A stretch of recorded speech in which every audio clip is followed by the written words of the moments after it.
Okay, before we start, let us pray. Dear Lord, thank you for this day and for the blessings you've given us. We ask for your guidance and strength as we face our challenges.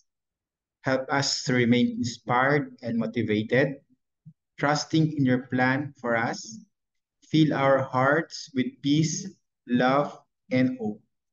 And may we always find joy in every moment. In your name we pray. Amen. Hey, good day everyone. Today we're diving into the exciting and interesting world of consumer behavior, kung saan malalaman natin kung paano tayo bilang consumer ay nagde-decide kung anong goods or services ang bibilhin natin. So alam niyo ba, minsan kahit may grocery list na tayo, may mga listahan na tayo kapag pupunta tayo ng palengke, ng grocery store, may mga bagay tayong hindi mapigilang bilhin. So that's consumer behavior in actions. So from the moment you step into a store or browse online, may mga psychological factors at economic principles na nagtutulak sa atin para mag-decide kung bibilhin ba natin to or hindi. So we will break down these factors today. And of course, I promise after this session, you will understand more about your own shopping habits. Okay? So ready na ba kayo? Let's get started. Okay, I will share my slide.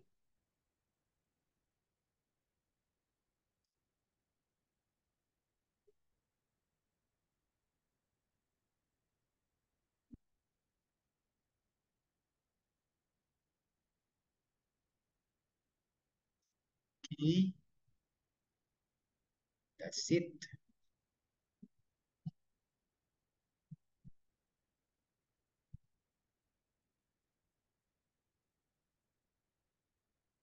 Okay, before we begin, isipin nyo muna ano yung huling bagay na binili nyo na hindi naman talaga necessary or hindi siya, sabihin natin hindi importante.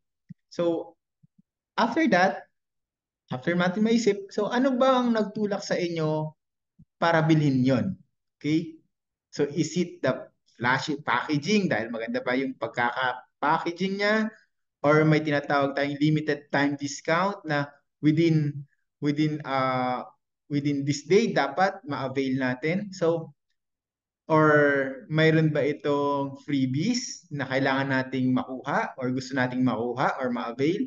So mamaya tingnan natin kung masasagot natin yung ganyang katanungan. Okay? But now let's talk about the concept of utility. Okay. When we say utility, it is a key concept in a microeconomics that helps us understand consumer behavior. So it refers to the satisfaction, pleasure, or benefit a person derives from consuming a product or service. So when we buy goods or avail of services, our choices are driven by how much happiness or usefulness or yung tinatawag natin utility we expect to gain. So utility can vary greatly or nagbabago, nag-iiba. So between individuals since it is subjective. So depende kasi yan sa tao, okay?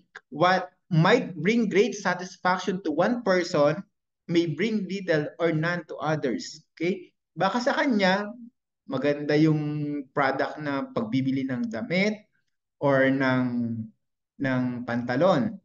Pero dun sa isang tao, parang hindi yun yung kanyang typical na gusto. She's or he's into a bag or something na gadget. So, yun yung tinatawag nating utility. So, ano ba talaga yung satisfaction? Ano ba yung kasiyahan na naibibigay sa atin? Okay? So, as I mentioned, the utility ay nagme-measure ng satisfaction o kaligayahan na nakukuha natin sa pag-consume ng goods or services. Imagine your favorite meal, yung tipong kahit na paulit-ulit mong kainin, happy ka pa rin. Okay? So yun ang tinatawag nating total utility. Pero, napapansin nyo ba na habang dumadami yung kinakain natin, parang hindi na siya kasing sarap nung unang kagat? Okay? Hindi na siya katulad nung first time nating matikman. And that's what we call the diminishing marginal utility. Na habang tumataas ang consumption ng isang goods, bumababa ang additional satisfaction na nakukuha natin. Halimbawa, may 100 pesos ka. Gusto mong bumili ng donut at coffee. Okay? Kung iisipin mo, gaano kaya kaligaya kung dalawang donut pero walang coffee? Okay? Or mas happy ka ba kung isang donut at isang coffee? So that is you are applying the equimarginal principle. Okay? Looking for the best combination that maximize your happiness. Okay? So next time na magko-coffee kayo sa paborito ninyong cafe, so isipin ninyo na lang yung principles of utility. Okay? Ang equi-marginal principles na tinatawag, ito yung ginagamit natin yun para mag-decide kung paano i-spread yung budget natin across different goods para ma-maximize yung satisfaction natin. So, ibig sabihin, hinahanap natin yung combination ng purchases na nagbibigay sa atin ng pinakamaraming utility. So, let's say for example, you have a 200 pesos for a snack. Pwede kang bumili ng dalawang burger o isang burger at isang fries. So, kung mas nasasarapan ka sa burger, mas malamang napipiliin mo bumili ng dalawang burgers. Tama? Pero, kung gusto mong balansehin ang taste experience, so baka piliin mo yung isang burger at isang fries. So, dyan natin nagagamit yung tinatawag na equi-marginal principle sa totoong buhay. Okay, next slide. Okay. Ngayon, pag-usapan naman natin ang tinatawag na budget constraints. Okay. It is an everyday concept that affects all of us. So whether we realize it or not, okay, simply put, a budget constraints represents the limit on the consumption choices. Okay? We can make based on our income or the price of goods and services. Parang ganito. Ba, imagine niyo you have a 1,000 pesos for a weekend grocery. Okay? You want to buy snacks, drinks, and maybe some ingredients for a special meal. So the problem is, with only 1,000 pesos in your pocket, you can just grab everything you see. Hindi mo talaga mabibili lahat. Or you have to make choices and trade-offs. So this is your budget constraint in actions, meaning it forces you to prioritize and decide what is most important based on your limited resources. When we say constraints, ito yung mga challenges natin sa budget natin, okay? Kaya may tinatawag tayong budget line, okay? Ang budget line ang nagpapakita ng lahat ng posibleng combinations ng services or goods na pwede mong ma-avail. So for example, let's say gusto mong bumili ng isang pack ng imported chocolates worth 500 pesos and 2 packs of coffee beans worth 300 each. Kahit na gusto mo silang bilhin, lahat yon, you can't afford everything since 500 plus 300, diba? Plus 300 is equal to 1,100. Lagpas na siya sa budget mo. So, you might choose to buy only the coffee beans and skip the chocolate this time, or get one pack of coffee and treat yourself to a smaller, cheaper snack. So, this scenario show how budget constraints shape our decisions, okay? Reminding us that resources are limited and we have to maximize our happiness within those limits. Okay? Balancing your wants with what you can actually afford is the essence of dealing with a budget constraint. Okay? Kung ano lang talaga yung kaya, yun lang. Okay? Spend within your means. Di ba? Yun yung tinatawag natin. Okay? Now, ang goal natin bilang consumer ay mahanap yung tinatawag nating consumer equilibrium kung saan magagamit natin ang budget natin sa paraang mamamaximize natin ang satisfaction. So, ibig sabihin, dapat masulit ang bawat sentimo. So, para magawa yun, kailangan natin intindihin kung ano ba yung pinaka-valuable sa atin given our budget. So, let's say for example, you have a 1,000 pesos, pipili ka between two activities. Ako ba ay dinner out sa isang nice restaurant or a movie date? Kung ang budget mo ay 1,000 pesos, pwede kang mag-dinner sa restaurant at wala na lang movie. Tama? Or pwede kang mag-movie pero mas mura na lang ang dinner. So, your choice depends on where you think you will get the most happiness. Ganoon tayo nagde-decide when we face this tinatawag nating budget constraints. Okay, when we say indifference curve analysis, okay, um, let's take a deeper look in this indifference curves. Okay, ang curves na ito ay nagpapakita ng iba't ibang combinations ng dalawang goods na nagbibigay ng parehong level ng satisfaction sa atin. Kaya nga, indifference ang tawag. Kasi sa bawat point curve, indifferent tayo kung aling combination ng goods ang pipiliin natin dahil parehas yung level of happiness na naibibigay natin, na ibibigay nito sa atin. Okay? So, the key points, okay? So, pag-usapan natin yung tinatawag na marginal rate of substitution or the what we call the MRS. So, ito yung willingness natin na isacrifice ang isang good para sa iba pang good. Basta, same level of satisfaction ang makukuha natin. So, remember, ang indifference curves ay always downward sloping. Okay? Downward sloping, convex, at hindi sila nag-i-intersect kasi pareha sila ng satisfaction na ibinibigay, indifference curve. Okay?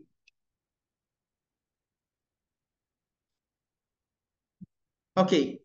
Minsan sa buhay natin, 'di ba, ang choices natin ay hindi lang black and white. Okay? Tulad na lang kung gusto mo ng time with friends pero may schoolwork ka pa. So, anong gagawin mo? Pwedeng bawas oras sa friends para makakatch up sa studies or pwedeng mag-aral tapos quick coffee with friends. So, dito napapasok yung tinatawag nating trade-offs and indifference. Hahanapin mo yung balance na magbibigay sa'yo ng most satisfactions. So, isipin mo na lang, may dalawang bagay kang gusto. Okay? Buying a new phone or going a short vacation. So, kapag nag-decide ka na bumili ng bagong phone, it's like you're giving up your certain amount of vacation days. But if you're happy with either option at a certain point, then you're on an indifference curve.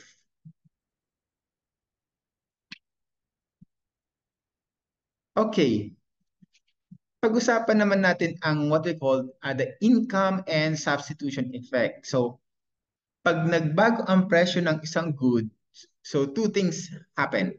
Okay? Una, mas magiging abot kaya ito, kaya syempre mapapabili tayo ng mas marami. Di ba? Pangalawa, kung may mas maraming, mas murang alternative, lilipat tayo doon. Okay? That's what we call income and substitution effect in general. Una, mas magiging abot kaya napapabili tayo ng mas marami. Pangalawa, kung mas may murang alternative, lilipat tayo doon.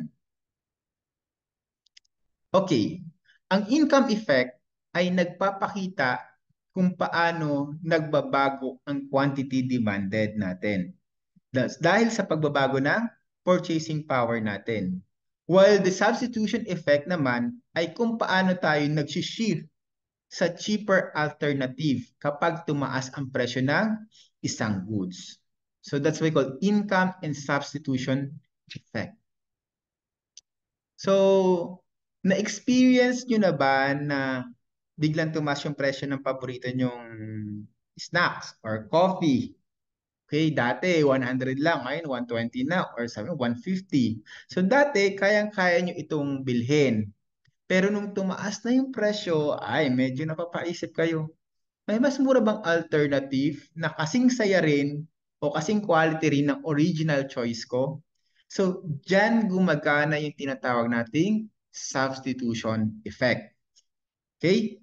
Ang income effect naman, pwede natin itong i-relate sa scenario na kapag tumaas na yung sweldo natin, mas malamang kaya na natin i-avail o malamang nagagastos tayo ng mas marami kasi mas kaya na nating bilhin yung mga gusto nating bilhin, di ba?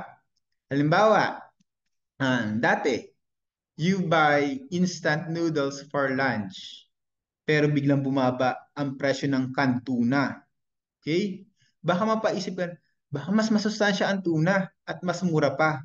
Kaya instead na noodles yung bibilin mo, canned tuna na lang. So, that's substitution effect in action. At dahil mas abot kaya na ang mga pagkain, of course, your overall consumption might increase. So, that's the income effect. Okay. This is what we call the behavioral economics. Pag-usapan natin ang isang nakakatuwang field na pinaghalo ang economics at psychology. And that is behavioral economics. Kung sa traditional economics, iniisip natin na lahat ng consumer ay rational at gumagawa ng desisyon base sa logic, ang behavioral economics naman ay sumisilip sa mga kakaibang paraan at biases na talaga namang nakakaapekto sa decision making natin. Okay? Medyo laliman natin ang ating discussion. So let's talk about the key points of behavioral economics. Number one is bounded rationality. So imagine na magsha-shopping ka ng bagong phone. 'Di ba? Pwede mo namang i-Google lahat ng models, i-compare ang specs, prices, at reviews. Pero realistically, sino ba sa atin ang may oras at pasensya para gawin 'yan? 'Di ba? Usually, gagamit tayo ng mga mental shortcuts o heuristic para mag-decide. Ibig sabihin, yung kadalasan na nangyayari, pinipili natin yung good enough options kaysa sa pinaka-ideal, the good enough option instead of the ideal. Bawa, pipili ka ng restaurant para sa dinner. Pwede kang pumili ng lugar na malapit sa bahay o yung mas magagandang reviews mula sa friends mo. So, kaysa mag-spend ka ng oras para i-compare lahat ng options sa paligid. And yan ang example ng bounded rationality. Kung saan sapat na ang okay na to kaysa sa best choice. The number two is the anchoring effect. Ito yung phenomenon kung saan ang unang information na makukuha natin ay malaki ang epekto sa mga decisions natin kahit irrelevant pa ito. Okay? Ito yung unang information, ulitin ko, na makukuha natin ay malaki ang epekto sa mga decisions natin kahit irrelevant pa ito. For example, kung may nakita kang jacket na 15,000, tapos may katabing 7,500, feeling mo sobrang mura na ng 7,500 kahit questionable pa ang value nito. That's the anchoring effect. Next, imagine, bibili ka ng bagong TV. Unang nakita mo, 7,000, 75,000 ang price. Pagkatapos may nakita kang 60,000. So kahit mahal pa yung 60K, parang bargain na ito kumpara sa unang TV na nakita mo na magkano? 75,000. So yung unang presyo na 75,000 ang naging anchor na nag-impluwensya sa perception mo ng value. Okay, that's the anchoring effect. No, medyo gumaganda na talaga, no? Nagkakaroon na ng liwanag. Ano? Loss aversion. Ito naman ay isang powerful concept kung saan mas pinipili ng tao na iwasan ang loss or pagkalugi kaysa makakuha ng gain na parehas lang ang halaga. So, mas matindi kasi yung takot natin na pagkatalo kaysa sa saya ng panalo. Okay? Example, nag-invest ka sa isang stock, tapos biglang bumaba ang value nito. Di ba? Madalas, hesitant tayong ibenta ito at a loss. Umaasa pa rin tayo na tataas ulit ang value after how many weeks. Ito ay dahil mas matindi ang fear of loss kaysa sa potential gain na makuha mo kung mag-move on ka na sa ibang investment. So that's what we call loss aversion. Nudging, okay? Ang behavior economics ay nag-aaral kung papaano ang maliliit na chances na changes sa presentations ng choices ay pwedeng malaki ang impact sa behavior ng consumers. Ang tawag dito ay nudging. Let's say for example, sa grocery store, maaring ilagay ang healthier options sa eye level kesa doon sa mga junk food na nilalagay sa ilalim ng shelves or sa pinakataas ng shelves na hindi natin halos mapansin. So, hindi natin tinatanggal yung freedom mo to choose. Pero subtle na ini-encourage kang pumili ng mas healthy na options. That's nudging. Okay? Yun nga, yung sa grocery, ilalagay na siya for example, yung mga fresh milk, nasa saktuhan lang dito. Kaya yung mga fruits, sakto lang sa kung saan maabot ng abot tanaw natin. Okay? Pero yung mga junk foods, yung ibang mga chocolates, yung ibang pwede nating pagpilian na less healthy, okay? Pwedeng nasa pinakailalim or pwedeng sa pinaka taas, okay? That's what we call nudging. Hindi inaalis sa atin yung freedom to choose. Pero as much as possible, mayroon siyang effect. Yung kita mo kaagad, okay? Oh, to summarize the consumer behavior ay tumitingin kung paano gumagawa ng choices yung mga individuals, di ba? Tungkol sa kung anong goods at services ang bibili natin, okay? Base sa ating preferences, sa income at prices. So pag naiintindihan natin ang mga concepts tulad ng utility, the budget constraints, indifference curves, at ang effects ng price changes sa demand.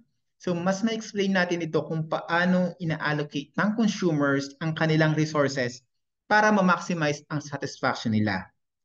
While the behavioral economics ay nagbibigay ng mas malalim na analysis dahil mas kinikilala nito na hindi laging rational ang mga consumers at may mas malaki ang epekto ng psychological factors sa kanilang decision. Okay? Um, I hope we now have an understanding about the consumer behavior. And for the last slide, it says that understand what drives people and shape the future. So it talks about siguro the power of inspirations. And when we say inspirations, ito yung spark na nagpapagalaw sa atin na parang nagsabi, kaya mo yan. Madalas, di ba, inspiration comes from the most unexpected places. Di ba? Pwede sa isang magandang kwento, o sa isang taong hinahangaan natin, o kahit sa isang simpleng bagay na nagbibigay saya sa atin. Or maybe it is something about motivations.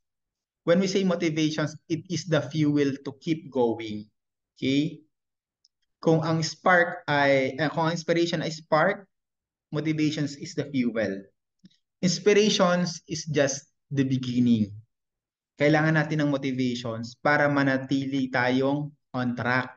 So para ito yung gasolina na nagpapatuloy sa atin na kahit mahirap yung daan, kailangan nating tumuloy. So, total na pag-usapan na rin naman natin yung inspirations, motivations, because of the behavioral economics kanina, di ba? So, ito yung mga guys natin na dapat nating gawin. Okay? Number one, for sure, we need to set clear goals. Okay? Mag-set tayo ng clear goals. Kapag alam mo kung ano kasi yung gusto mong marating, mas madali kang mag-move forward. Huwag kang matakot. Huwag kang matakot mangarap. Huwag kang matakot madapa. Okay? Pero syempre, sa pangarap, magandang hati-hatiin natin yung malaking goal, 'di ba? Na sa mas maliit na steps kasi every small win is a step closer to your big dreams. Okay? Paunti-unti lang para hindi tayo na-overwhelm. Next, siguro magandang maghanap tayo ng mga tao o mga bagay na nagbibigay ng saya at support sa iyo, either your friends, your family, or your colleagues. So, di ba, alam nyo kung sino yung madalas mong kasama. Sila rin kasi yung nagiging malaking influence sa success mo. So tayo naman ay may free will at freedom to choose, di ba? Kung sino yung pwede nating maging circle. So, kaya balansehin natin mabuti. Kaya magandang piliin natin yung mga kaibigan at mentors na magpapalakas ng loob natin. And of course, number three, siguro, let's embrace the challenges. Imbis na tingnan natin yung problema bilang hadlang or hindrance, tingnan natin ito bilang opportunity para matuto at mag-grow. Diba? Sabi nga nila, the greater the struggle, the more glorious the triumph. So lahat ng paghihirap, may katapat na reward yan. Basta wag na wag, susuko. So paano ba? So paano ba tayo magiging inspired at motivated? Hanapin natin yung mga bagay na nagbibigay sa atin ng spark, mag-set ng clear goals, surround ourselves with positivity, at tanggapin ang hamon bilang opportunities to grow. Okay? Tandaan natin, walang makakapigil sa taong motivated at inspired. Kaya, kaya-kaya mo yan. Okay? And of course, I think dito na lang tayo muna and see you in our next session. God bless you and I hope you are doing well right now. Okay? Goodbye.